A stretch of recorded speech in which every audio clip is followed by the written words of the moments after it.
Good morning, everyone. This is Royce. I come back at you with yet another Let's Try. Hold on a second. Let me just moving this camera back to the bedroom after filming a couple videos out in the foyer or dining room, whatever you'd call it. Anyway, welcome back to yet another Let's Try. And today on the docket we have Wonka Magic Hat Gummies. Turns your tongue blue in 4 special flavors: orange strawberry, raspberry grape, strawberry watermelon, and mystery magic berry.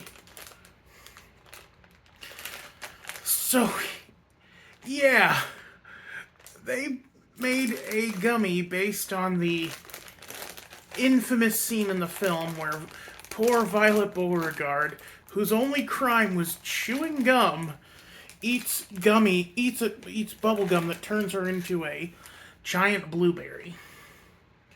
Anyway, so yeah, I gotta love that. The transformation fetish community. Oh my god,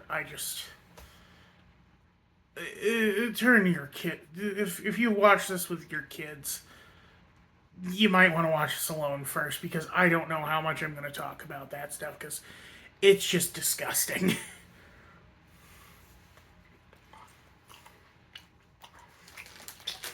I'm pretty sure that's the orange strawberry.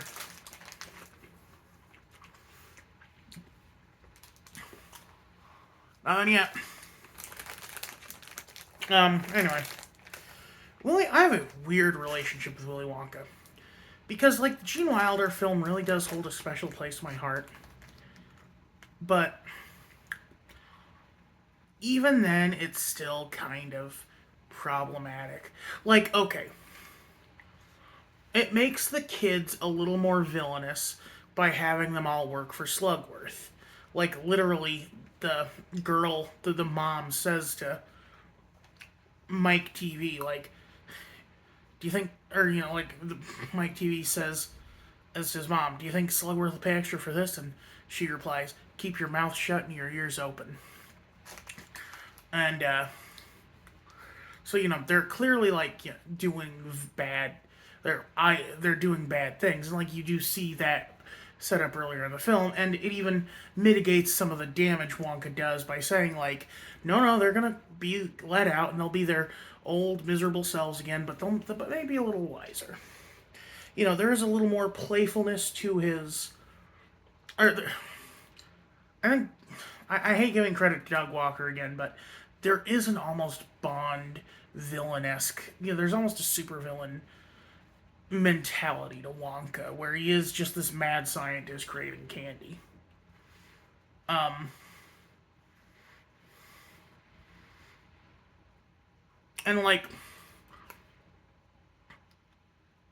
but the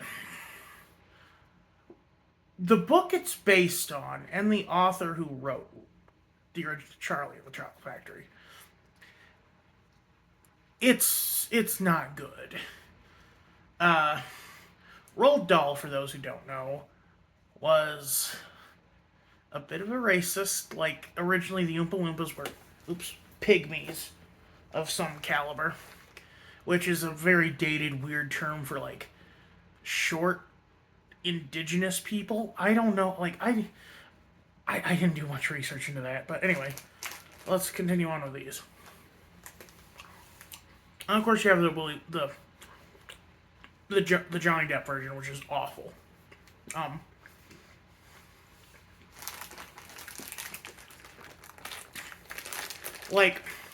God bless Deep Roy for playing every single Oompa Loompa. And thank God it had Christopher Lee in it. But, I don't know. Maggie Mae Fish goes into really good detail about, some of the problems with that movie in her dissection of, Tim Burton as a director. But... and while I don't agree with everything she says, I think that Beetlejuice is a genuinely good film. And part of it is because the villain is this just cockamamie this crazy sex pest. And like that does like obviously that doesn't work nowadays, but like he's still got a lot of fun lines. You bunch of losers, you're working with a professional here. Nice fucking model. Honk honk. I love that. Which of course, is mostly because of the actor. Like, you need to nail Beetlejuice, and Michael Keaton nailed Beetlejuice. Honestly, there are so many good Beetlejuice actors out there, it's kind of weird to think. Because, like, obviously you have Michael Keaton as the original, then you have the voice actor in the animated series who had his own spin, a little more gravelly, a little more cartoony, obviously, and a little less, obviously, not nearly as perverse, since it's a kids' cartoon, but still very good. And then of course you have Alex Brightman in the in the Broadway show, and his understudies. They all did great jobs.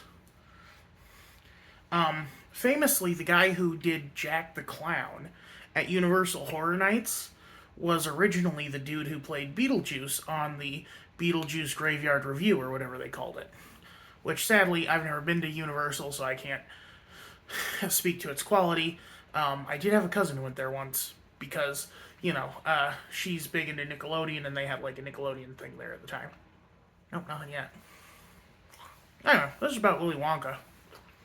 And now you have this new one with Timothy Chalamet and Hugh Grant. Which, it's weird to see this Hugh Grant renaissance we've entered, where you have like, oh, what do you call it? Where you have, where, like, it's starting to get a little bit there. But anyway, you have things like, what do you call it?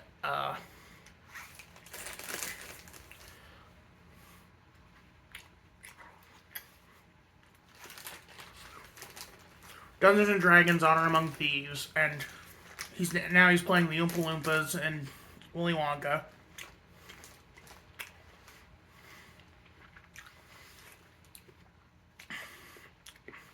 Or just Wonka, I guess. Oh, there we go. I don't know. Like, you can't really justify a man torturing kids and transforming them into blueberries and shit. And it's like, oh well, they did it to themselves. They are children. They are children. Rolled. You fucking idiot. I'm sorry, like, if I get a little weird about this, but like,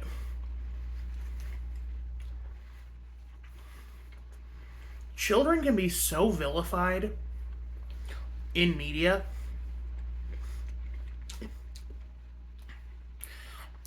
And like, there are two like types of children in media that I think get way too overrepresented. There's the Hellspawn, and there's the the Christkindl. The Christkindl would be like Charlie in the Charlie and the Chocolate Factory movie, the Freddie Highmore Charlie. They are flawless without any.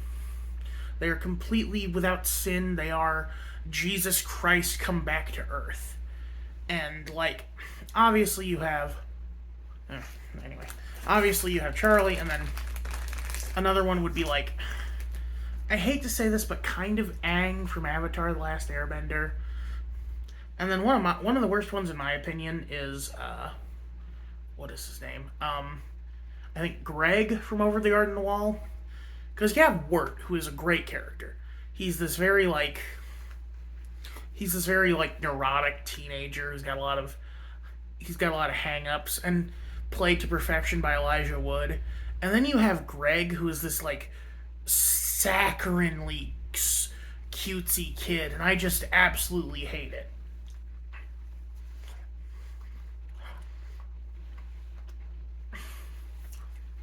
Like,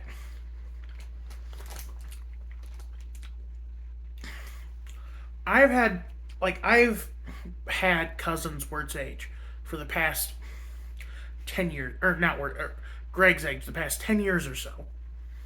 Like Wert's in about like, or Greg is about in like kindergarten or something, and I've got four cousins, all in high school or lower, so I know what kids are like at that age. Because I've literally been getting older as watching them go to school and stuff, and it's like, no, kids are not like, oh ho ho, sweet, funny, funny, funny. No, they are mean. They are they are cruel. They are crass. You know, children. I don't know. Like Greg is like a character describing their son to you, or Greg is like someone describing their son to you, versus like how someone versus how a son actually is. Anyway, and I always identified with uh, the bad guys of Charlie and the Chocolate Factory more than Charlie himself. Anyway, uh, like I mean, obviously Augustus Gloop, but then also I was raised by the electric babysitter when my parent because my parents were not able to take care of. They weren't unable to take care of me. They were busy taking care of me to be there, like to look after me.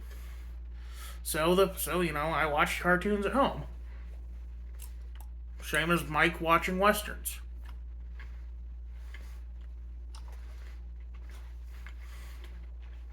Poor Mike and Violet. Like, they are two of the least, like, quote unquote, sinful of the bunch, and they get the worst punishments, especially Violet. That blueberry shit is insane to me. And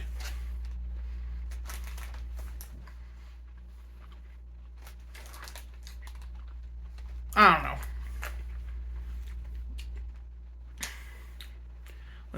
This looks like the busted up hat a homeless person would wear in like one of those like old school cartoons.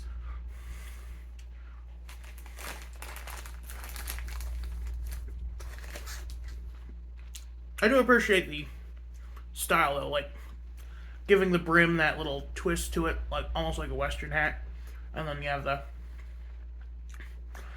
the band and stuff.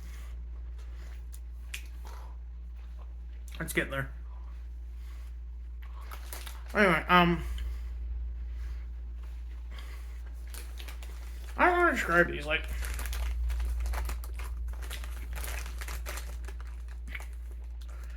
let me try to find one of the Magic Berry ones. I guess this is it. It's either that or the Raspberry Grape.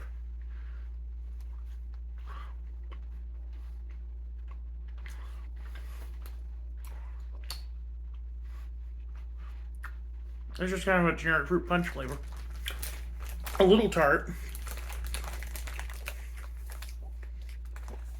But anyway, no, like, for those who don't know, that stupid blueberry thing became like a big fetish on the internet. And I don't know why. Because to me, it's kind of like,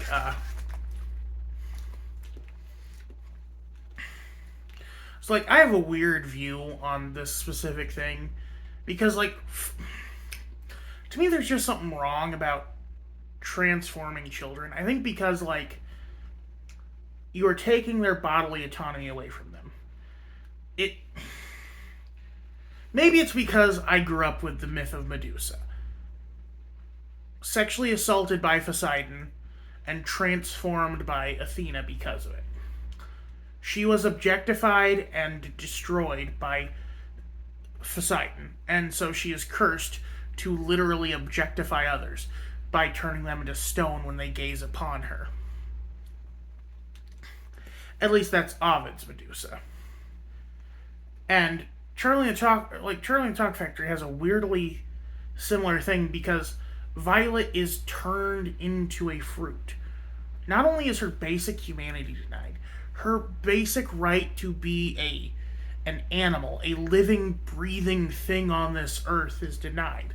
She is turned into a fruit, a non, and like yeah, she still talks and stuff as that, but it's it's like it's very close to being turned to stone for me. Like it is upsetting to think about.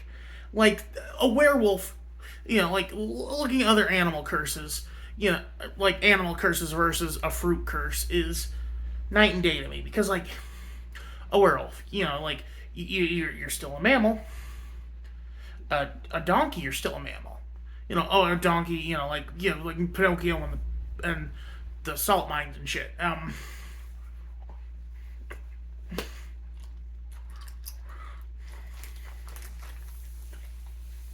Like even Circe turning Odysseus's men into pigs.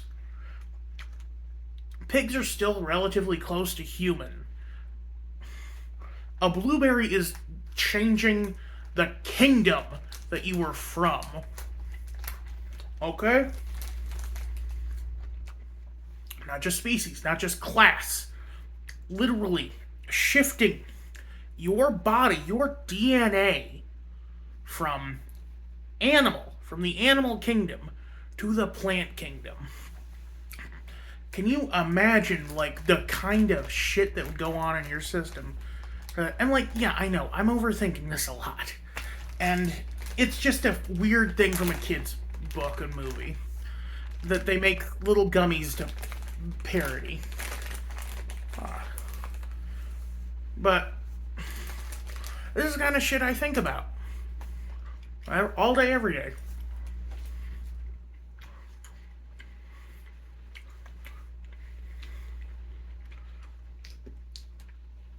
Like, I've joked a lot with people that animal curses aren't so bad because being a human sucks. Like, why does Beast even want to be human anymore? He looks cool and Belle loves him for being a beast. She doesn't, like we don't know if she'll love his human form. But no, turning into a blueberry, that's just weird, man.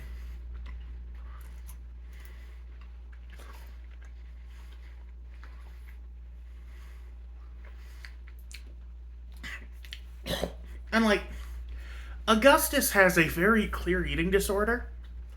I mean, like, yeah, I'm a glutton sometimes, but you don't see me shoving my face into a river of chocolate.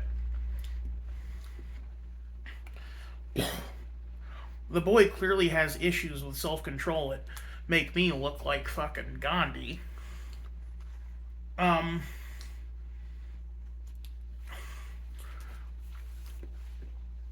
and he gets like sucked into a pipe, and it's one of the most like the idea is so like ugh. As someone who doesn't go down water slides because he's always afraid of getting stuck, that scares me, man. And then I think Violet's next. And then you have Veruca Salt. Arguably the only one where the punishment fits the crime. She's a rich brat. She gets thrown in the garbage with her parents. Like, that's kind of funny. And it doesn't, it won't hurt her. She's not going to be... Like, yeah, they make a joke about the incinerator, but, she gets out. She gets out. Also, she has a great song in the original where she's, where she just, like, destroys the Oompa Loompas thing and behaving like an absolute garbage person. And it's like, yeah, she's been encouraged by her parents to do this. And, like, it's a lesson for both of them. But then you get to Mike TV, and it's like, it doesn't make sense what he does, jumping into a teleporter that clearly shrinks people. But also, like, the Johnny Depp version updated Mike TV to be this, like, hyper intelligent hacker kid, which is the exact opposite of what Roald Dahl intended with Mike TV, where, sorry, his brain had basically become mush because all he did was sit in front of the television all day. Oh, sorry. Um,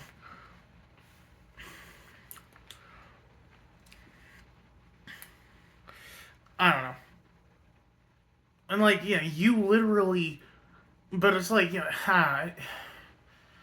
it's hard to make the movie make sense if you look at it with too critical of an eye because it's very fairy tale logic, but it's set in the modern day. This isn't like a wizard or a witch. This is a factory owner.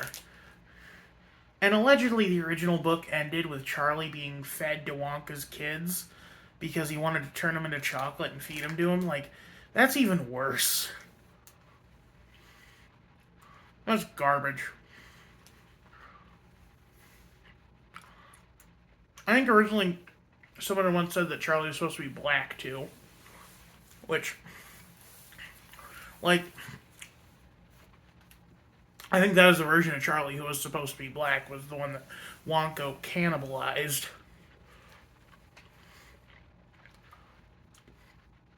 But Roald Dahl has, like, bizarre, vile thoughts anyway. Like, oh, sorry. I need to chew my gummies better. Um,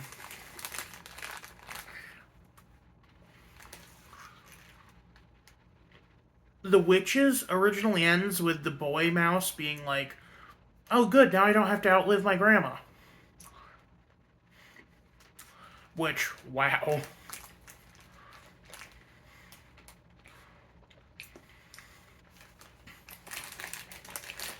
Even the, even the, even the film with, oh, what is her name? The, not Cher. Angelica Houston? I think it's Angelica Houston. Even that film changed it up because that was just too dumb of an ending.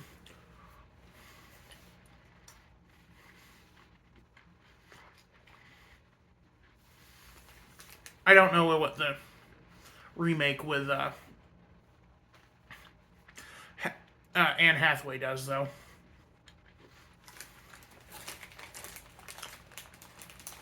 Man, these don't really dye your tongue, do they? How many servings is this anyway? Serving size, 8 pieces. That's cute. Also, there's a contest on the back of this, but I need a copy of my receipt to get it, and it's like, I threw my receipt away, you bastards.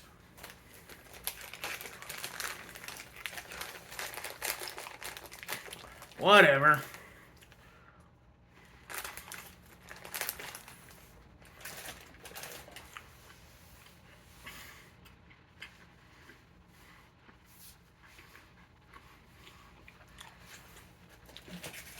Music-wise, I think most people agree that the original film just blows the other out of the water. Like, oompa, loompa, doompa dee doo. Versus, God bless Danny Elfman. He's the only person who can make a Tim Burton. Tim Burton would not be able to be the filmmaker that he was without Danny Elfman. Like, when you think of a great Tim Burton film, you think of the soundtrack. You think of Danny Elfman's Beetlejuice theme, his Batman theme, his Nightmare Before Christmas songs.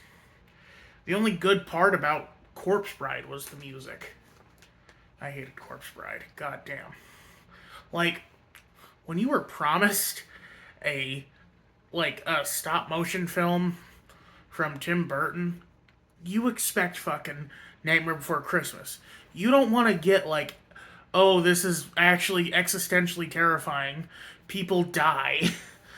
Like, people literally die in Corpse Bride on screen, and it is disturbing as fuck.